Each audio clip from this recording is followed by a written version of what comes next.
반갑습니다. 한국사 전문 강사 강재민입니다. 그동안 잘 지내셨습니까? 저도 여러분의 만남을 손꼽아 기다리고 있었습니다. 여러분들과 재미있는 학습을 나누는 시간이 저희는 굉장히 행복하고 보람된 시간입니다. 그동안 여러분들의 많은 응원과 격려 덕분에 제가 여기까지 올 수 있었습니다. 앞으로도 많은 관심과 응원을 부탁드리면서 저도 초심을 잃지 않고 끝까지 최선을 다해서 올바른 역사를 널리 알리도록 하겠습니다.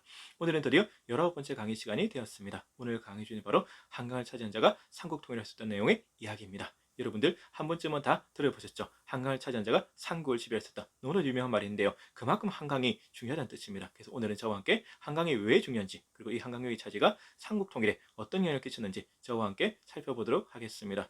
먼저 이 고구려 백제 신라가 성에서 피터지게 싸우지 않습니까? 이 싸움의 원인이 바로 한강역 쟁탈전입니다. 누가 한강역을 차지하냐? 이걸 놓고 치열하게 싸우는 것이죠. 그만큼 한강역이 중요하게 되는 것인데요. 한강이 왜 중요하냐?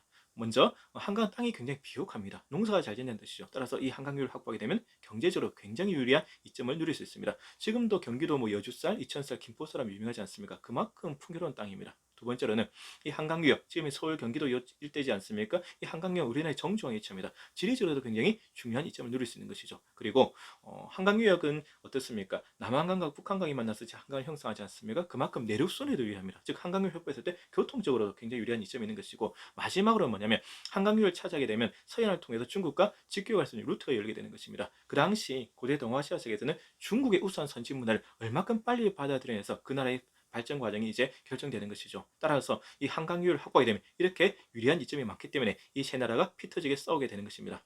그리고 이 한강유의 첫 번째 주인은 바로 다 아시다시피 바로 백제가 되겠습니다. 백제는 한강 허르지방, 지금 서울의 풍납도성에 처음 나라를 세우게 되고, 그 이후로 한강유를 500년 가까이 지배하게 되면서 초반에는 승승장구할 수 있었죠. 하지만 백제의 전성기는 오래가지 못합니다. 서기 475년 장수와의 남하 정책으로 한강유를 뺏기고 백제는 남쪽으로 쫓겨가면서 이때부터 백제가 서서히 쇠퇴의 길을 가게 되는 것입니다. 반면에 고구려는 장수왕 때 한강유를 확보하면서 최전성기를 누릴 수 있었던 것이죠. 하지만 고구려의 전성기도 그렇게 오래가지는 못합니다. 이제는 신라에게 한강유를 뺏기게 됩니다. 왜 그러냐면 먼저 나제 동맹이 결성되죠. 그리고 백제의 서왕과 신라의 진흥왕이 약속을 하게 됩니다. 우리가 함께 협공을 해서 고구려의 한강유를 뺏어오자. 그런 다음에 땅을 나누자. 어떻게 하냐면 백제는 한강 하루 6개군을, 그리고 신라는 한강 상류 10개군을 차지하자. 이렇게 친절하게 약속을 하고 협공을 합니다. 그리고 그 작전을 성공합니다. 그리고 한강유를 뺏은 다음에 땅을 약속대로 나눈 데까지는 좋았어요. 하지만 이 다음에 신라의 진흥왕이 약속을 깨고 백제 성왕의 뒤통수를 완전히 후려치는 것이죠. 그래서 백제가 차지했던 한강 하류 6개군까지 뺏어갑니다. 이러면서 신라가 이제 한강유역을 독차지하게 되고, 이 상태가 계속되면서 신라는 삼국통일까지 갈 수 있었던 것이죠. 여기서 우리는 한 가지 의문점을 던질 수 있습니다. 신라는 어떻게 해서 한강유역을 끝까지 지킬 수 있을까? 결국 고구려 백제 신라의 싸움이 한강유역을 차지하는 싸움이고, 물고 물리는 싸움이 계속되면서 서로 뺏고 뺏기지 않습니까? 근데 신라만큼은 이 한강유역을 끝까지 지킬 수 있었거든요. 그 원인이 어디 있을까? 저는 개인적으로 이렇게 봅니다.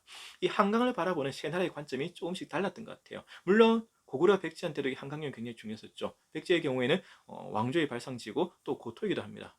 물론 고구려한테도 중요하죠. 고구려한테도 굉장히 땅이 비옥한 경제적으로 중요한 이점이 있었습니다. 하지만 신라에게는 그러한 이점을 넘어선 국가의 생존이 걸린 문제였다고 저는 개인적으로 보고 있습니다. 이 땅을 확보해야만 신라가 살 수 있었던 것이죠. 왜냐하면 신라는 땅이 굉장히 협소하고 척박하거든요. 그런데 한강유역을 확보하게 되면 경제적으로 유리한 이점이 있죠. 그뿐만 아닙니다.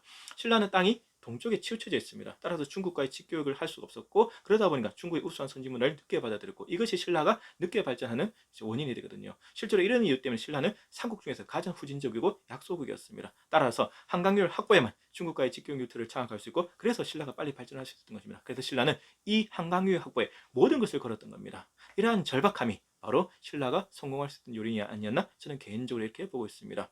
우리가 인생을 살아가면서도 성공의 요인이 여러 가지가 있지 않습니까? 성실함, 그 다음에 끈기, 인내심, 여러 가지 덕목을 들지만 진짜 중요한 건 뭐냐면 바로 절박함입니다. 얼마큼 절박했느냐, 나의 모든 것을 걸었느냐, 여기서 저는 인생의 승패가 갈린다고 봅니다. 그러한 점에서 신라의 한강유 확보와 삼국통일, 지금도 우리에게 많은 메시지를 던져주고 있는 것이죠. 그래서 역사는 항상 우리에게 많은 지혜와 교훈을 들려주고 있기 때문에 항상 여러분들이 역사를 거울처럼 가까이 하시고 역사 속에서 지혜와 교훈을 얻어서 지금 한 번뿐인 여러분의 삶을 더 행복하고 더 성공적으로 살아갈 수 있는 그런 자양분으로 삼았으면 간절한 바람이 있습니다. 여러분, 오늘 강의는 여기서 마치도록 하고 다음에 더 좋은 강의로 여러분들을 찾아뵙도록 하겠습니다. 다음 이야기도 궁금하지 않습니까? 이제 고구려 백제 신라의 피 터진 싸움은 계속해서 진행됩니다. 정말 흥미진진할 수밖에 없었죠. 자, 여러분 많이 기대해 주시고요. 항상 제가 여러분께 드리는 말씀 있지 않습니까? 여러분들의 응원과 격려가 제게는 가장 큰 힘이 된다는 사실입니다. 많이 시청해 주시고 많이 구독해 주시고 많이 알려주시길 부탁드리겠습니다. 저도 초심을 잃지 않고 끝까지 최선을 다해 올바른 역사를 알리도록 하겠습니다. 여러분 항상 건강하시고 행복하십시오. 코로나19 멀지 않았습니다. 항상 희망과 용기를 잃지 마시고 항상 밝고 긍정적인 마음으로 잘 이겨나가시길 다시 한번 부탁드리도록 하겠습니다. 그럼 항상 건강하시고 행복하십시오. 지금까지 한국사 전문 강사